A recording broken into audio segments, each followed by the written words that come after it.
Baik, di sini saya akan menjelaskan mengenai pengertian surat dan surat bisnis.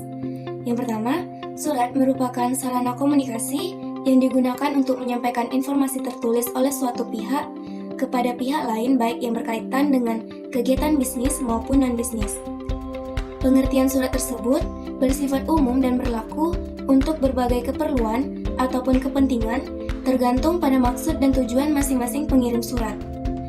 Surat yang disampaikan kepada pihak lain dapat berupa surat pengantar, perkenalan, undangan rapat, pemberitahuan pindah kantor, pengaduan pelanggan, kontrak kerja, dan sebagainya. Ataupun surat keputusan, baik yang berkaitan dengan kegiatan bisnis maupun non-bisnis. Selanjutnya, surat bisnis merupakan surat yang digunakan orang atau organisasi untuk menyampaikan informasi tertulis dalam kaitannya dengan penyelenggaraan kegiatan bisnis.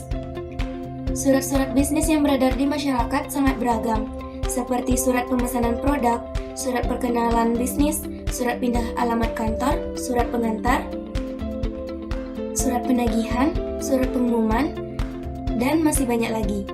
Hubungan yang terjadi antara pihak pengirim dan penerima dalam surat menyurat tersebut sering disebut dengan istilah korespondensi. Korespondensi bisnis merupakan suatu kegiatan korespondensi antara satu pihak yang lain, baik secara perorangan maupun lembaga yang berkaitan dengan dunia bisnis. Materi selanjutnya yaitu mengenai fungsi dari surat bisnis. Adapun fungsi dari surat bisnis yang pertama yaitu sebagai sarana komunikasi. Dalam dunia bisnis, surat bisnis berfungsi sebagai pembawa pesan bisnis dari pengirim pesan kepada pihak lain.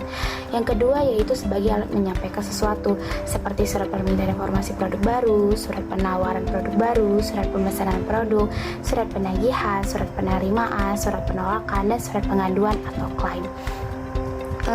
Yang ketiga yaitu sebagai alat bukti tertulis seperti surat perjanjian jual beli, surat perintah kerja, surat kerjasama, surat bukti tanda terima, dan faktur. Melalui surat-surat bisnis yang dapat dipakai sebagai alat bukti tertulis, seseorang dapat melakukan pengecekan atas berbagai kegiatan bisnis yang telah dilakukan pada masa lalu, sehingga dapat dipakai sebagai bahan untuk memprediksi kegiatan bisnis ke depannya. Yang keempat yaitu sebagai alat untuk mengingat. Pada saat dibutuhkan, surat-surat tersebut dapat dilihat atau dicek kembali untuk mengingat berbagai kegiatan yang telah dilakukan di perusahaan. Yang kelima yaitu sebagai bukti historis, misalnya surat izin pendirian perusahaan, surat kepilotan usaha, dan surat penggabungan usaha.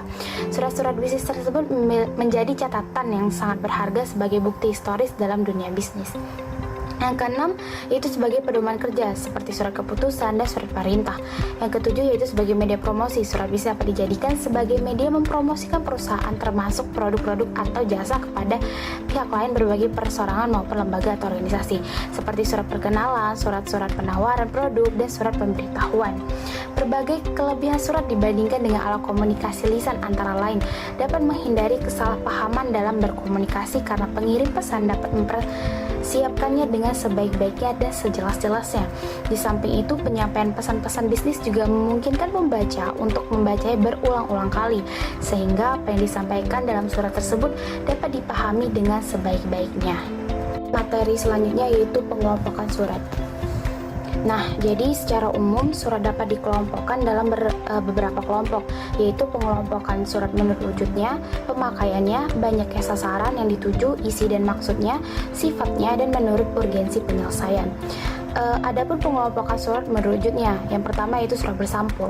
Surat bersampul atau surat tertutup adalah surat yang dikirimkan oleh seseorang kepada orang yang terdiri atas kertas surat dan sampul atau amplop dengan berbagai ukuran. Yang kedua, kartu pos. Kartu pos adalah bentuk surat terbuka yang digunakan untuk menyampaikan pesan-pesan singkat atau pendek dan praktis yang berbentuk kartu kecil dengan ukuran 10x15 cm yang dikeluarkan oleh PT Pos Indonesia. Yang ketiga, warkat pos. Warkat pos adalah surat yang berwujudnya berupa gabungan kertas surat dan amplop. Yang keempat, telegram dan telex. Telegram adalah berita yang tercetak disampaikan dari jarak jauh, sedangkan telex adalah pertukaran berita yang tercetak dari jarak jauh. Yang kelima, memorandum atau memo dan nota. Memorandum atau memo adalah surat yang digunakan oleh pimpinan untuk menyampaikan pesan-pesan singkat berupa pemberitahuan, permintaan, atau hal-hal lain dalam suatu organisasi atau internal organisasi. Sedangkan nota adalah pesan singkat yang dibuat oleh pimpinan suatu lembaga atau organisasi untuk meminta data atau informasi penting dalam organisasi. Yang keenam, surat tanda bukti. Surat tanda bukti adalah surat yang memiliki tanda bukti pengakuan sah atas pembayaran tertentu antara satu pihak kepada pihak lain. Selanjutnya itu pengelompokan surat menurut pemakaiannya. Yang pertama ada surat pribadi atau personal letters. Adalah surat yang dibuat oleh seseorang yang isinya menyangkut kepentingan atau hal-hal yang bersifat personal atau pribadi. Yang kedua, surat dinas atau surat resmi atau formal letters. Adalah surat yang isinya berkaitan dengan kepentingan tugas dan kegiatan dinas instansi pemerintah. Yang ketiga, surat bisnis atau business letters yang juga disebut sebagai surat niaga adalah surat yang digunakan orang atau badan yang menyelenggarakan kegiatan usaha bisnis. Yang keempat yaitu surat sosial atau social letters adalah surat yang digunakan oleh organisasi atau lembaga-lembaga sosial kemasyarakatan untuk berbagai kepentingan sosial bagi masyarakat dan pada umumnya. Selanjutnya itu pengelompokan surat menurut banyak sasaran yang dituju. Yang pertama ada surat biasa. Surat biasa adalah surat-surat yang dibuat oleh seseorang atau organisasi yang ditujukan kepada seseorang atau organisasi lain yang berisi suatu informasi yang bersifat umum dan bukan bersifat pribadi atau privasi. Yang kedua, surat edaran adalah surat pemberitahuan secara tertulis yang disampaikan oleh seorang atau lembaga yang ditujukan kepada seorang atau lembaga lain dalam jumlah yang banyak.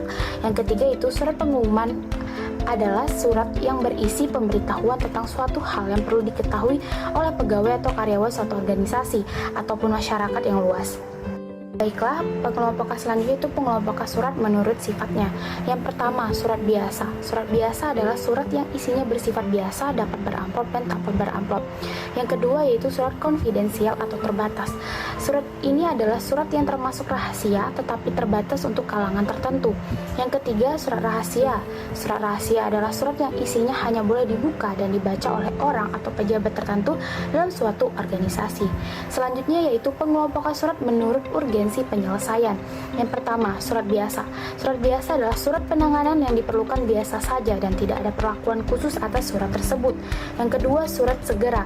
Surat segera adalah surat yang memang memerlukan penanganan secepat mungkin atau dilakukan dengan segera meskipun tingkat penanganannya tidak secepat surat kilat. Yang ketiga yaitu surat kilat. Surat kilat adalah suatu surat yang memerlukan penanganan dengan sangat segera, harus didahulukan dan memperoleh perlakuan khusus daripada surat-surat lainnya. Yang selanjutnya yaitu pengelompokan surat menurut isi dan maksudnya.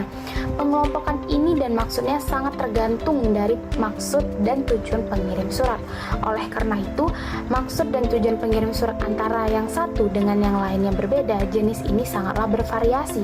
Misalnya, surat pemesanan produk, surat keterangan, surat pemberitahuan, konfirmasi, dan lain-lain. Diutarakan secara tertulis di atas kertas dan terikat. 4. Bagian surat dan bentuk surat. Setiap surat resmi terdiri atas bagian-bagian yang lengkap, baik surat niaga maupun surat resmi dinas pemerintahan. Setiap bagian mempunyai fungsi dan cara penulisan, yaitu yang pertama kepala surat. Dalam kepala surat yang lengkap tercantum yang pertama nama lengkap instansi atau badan usaha, yang kedua nama lengkap, yang ketiga nomor telepon telex, kotak pos jika ada, yang keempat alamat kawat, yang kelima nama kantor cabang, yang keenam nama bankirnya, yang ketujuh jenis usaha atau aktivitasnya, yang kedelapan gambar-gambar sebagai simbol atau larangan. Bentuk surat dapat kita lihat di slide samping atau gambar di samping, dan lebih jelasnya bisa dilihat di buku cetak halaman 177 sampai 182. Selanjutnya, tanggal surat. Tanggal surat berfungsi untuk memberitahukan kepada penerima surat kapan ditulis. Sebagaimana diketahui, pengiriman surat kadang-kadang memerlukan waktu yang lama dan kadang-kadang memiliki keterlambatan. Selanjutnya, nomor lampiran atau hal atau perihal. Setiap surat resmi yang keluar hendaknya diberikan nomor yang biasanya dinamakan nomor verbal. Selanjutnya, nama dan alamat surat. Dalam surat menyurat resmi bahasa Indonesia, alamat surat dimulai dengan kata depan kepada tanpa tanda baca. Di muka nama orang dicantumkan ucapan penghormatan yang terhormat, yaitu YTH. Kemudian dituliskan kata sebagai saudara atau SDR atau SDRI, Bapak, Ibu, Tuan atau TN. Jika disebutkan nama jabatannya, maka tidak perlu memakai sebutan atau tanda titik. Dapat dilihat dari contoh di samping. Selanjutnya, salam pembuka. Salam pembuka merupakan tanda hormat penulis sebelum memulai pembicaraan, namun untuk surat resmi atau dinas pemerintahan lazimnya tidak perlu diberikan salam pembuka. Selanjutnya, isi surat. Isi surat atau pokok surat yang sesungguhnya memuat sesuatu yang diberitahukan, dilaporkan, ditanyakan, diminta atau hal-hal lain yang disampaikan pengirim kepada penerima surat. Selanjutnya, salam penutup. Surat yang baik memerlukan salam penutup sebagai suatu ungkapan yang sikap respek, sopan, atau etika berkirim surat. Selanjutnya, tanda tangan, nama jelas, dan jabatan. Surat resmi dianggap sah jika ditandatangani oleh pejabat yang berwenang, namun terang penanda tangan dicantumkan di bawah tanda tangan dengan menggunakan huruf besar pada awal setiap kata dan diberikan garis bawah atau menggunakan huruf besar semuanya tanpa digaris bawah serta tidak diikuti tanda baca apapun di belakang nama pengguna tanda tangan. Tembusan surat atau tindakan dikirimkan ke beberapa instansi atau pihak lain yang ada kaitannya dengan surat yang bersangkutan. Selanjutnya, inisial atau singkatan biasanya diambil huruf pertama dari nama penyusun konsep surat dan pengetik surat tersebut. Biasanya hal ini hanya dipakai pada surat niaga. Gunanya untuk mengetahui siapa konseptor surat tersebut dan siapa pula pengetiknya, sehingga bila di kemudian hari terjadi kekeliruan maka mudah mengurusnya. 5. Bahasa surat. Bahasa surat adalah bahasa yang menggunakan bahasa yang baik dan benar sesuai dengan kaidah yang berlaku dalam surat menyurat, dan tidak menggunakan bahasa yang kacau, tidak runtut, atau penggunaan kata yang terkesan kasar atau memberikan kesan tidak sopan atau kurang mampu menghargai orang lain. Menulis surat bisnis juga perlu memilih kata yang lazim dalam masyarakat, yaitu kata-kata yang sudah dikenal dalam bahasa Indonesia untuk menghindari kesalahpahaman bagi pihak yang ditujui.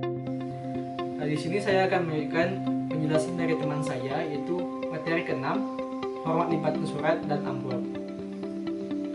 Walaupun terkesan sepele, format lipatan ini merupakan bagian dari etika dalam berkorespondensi dalam dunia bisnis.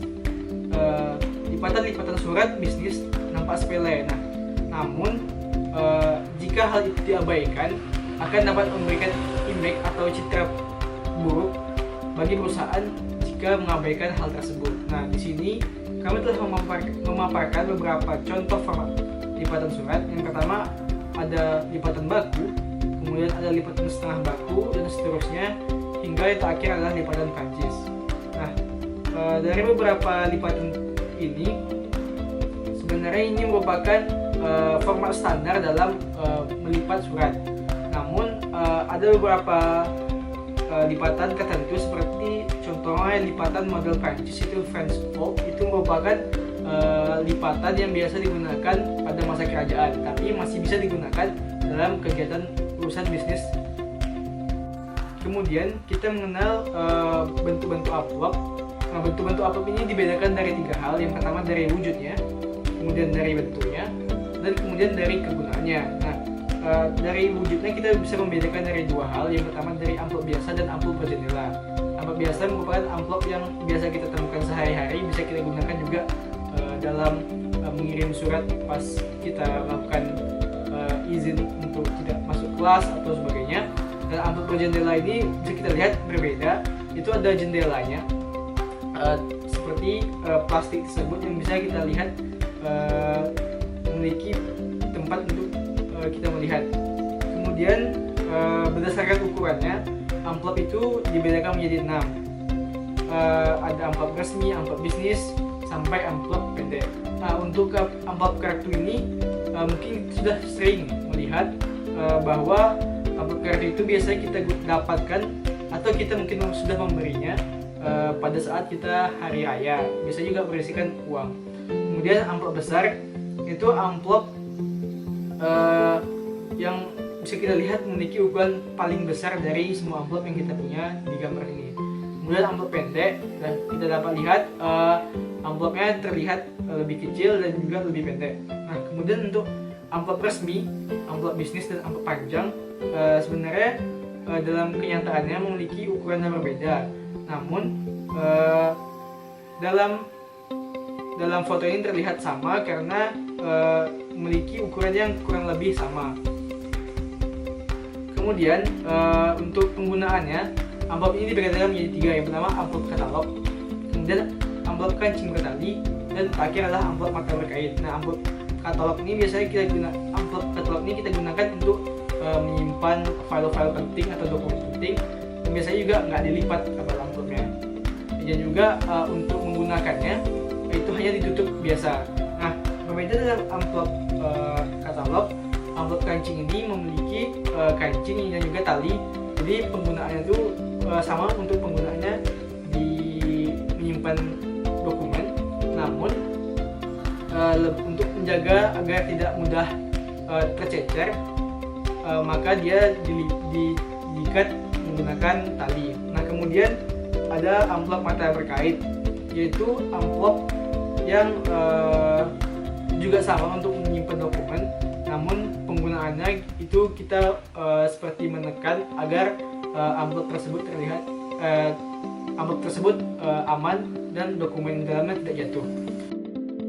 Nah, kemudian lanjut ke materi selanjutnya, itulah contoh-contoh surat bisnis. Dalam kegiatan sehari-hari mungkin kita sudah melihat contoh-contoh surat bisnis, mungkinnya surat pemesanan, ada surat konfirmasi dan surat pengaduan. Untuk penjelasan lebih lanjutnya mungkin bisa lebih membacanya di buku, karena bisa dilihat dari surat pemesanan ini intinya dia ingin meminta atau memesan barang. Kemudian surat konfirmasi itu adalah surat yang digunakan untuk mengonfirmasi bahwa mungkin barang yang telah dikirimkan telah sampai, atau hal yang lainnya untuk dikonfirmasi. Selanjutnya ada surat permintaan konfirmasi, ada surat ucapan selamat, surat pemberitahuan, ada juga surat pengumuman, surat penagihan, surat perintah kerja, surat peringatan, dan surat undangan RUPS. Surat undangan RUPS ini merupakan surat yang biasa kita gunakan sebagai perusahaan yang mengundang para pemilik saham agar melakukan rapat umum pemegang saham. Nah, mungkin masih ada beberapa contoh surat bisnis lainnya, namun karena keterbatasan kami hanya menyampaikan beberapa. Nah, mungkin itu saja yang dapat saya sampaikan. Saya perwakilan dari kelompok 6. Terima kasih. Mungkin ada pertanyaan. Assalamualaikum warahmatullahi wabarakatuh.